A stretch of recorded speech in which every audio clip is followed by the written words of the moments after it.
So when we started digging deeper into the performance numbers, Nathan was brilliant at cross-selling. So I thought, so the number told me. When I looked at his method and started listening to the calls that he was cross-selling on, he wasn't great. He wasn't giving the customer a great experience. He was literally getting the price as cheap as he possibly could so that the customer would buy that product.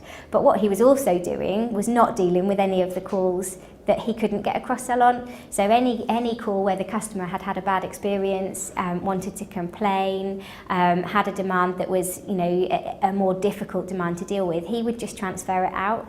And it got so extreme that some of the calls I would identify that he had transferred would be just a normal quote call. So a customer ringing because they want a quote wouldn't deal with it, because in his mind, if he has to spend 15-20 minutes quoting a customer that might not buy, he can't cross-sell on that. Whereas if he gets rid of that call and just deals with a renewal call that's a really quick and easy call to do, he'll get the cross-sell. And why does Nathan do that? Well, because we praise him every single month for delivering that cross-sell number. So, and then Steve, who would have been my worst nightmare, if I'm honest, in the old system, I would have thought, oh God, here we go, get him to retention.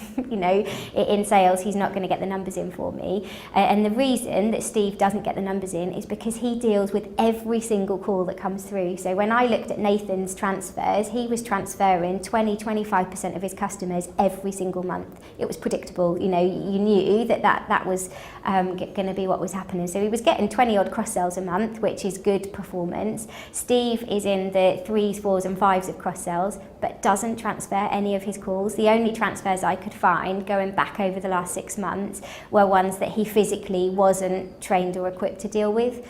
And when you then get in and you listen to method, Steve had such a fabulous way with customers, and those customers actually would renew with Steve. Those customers would, buy the policies that Steve would quote them because they knew what they were getting.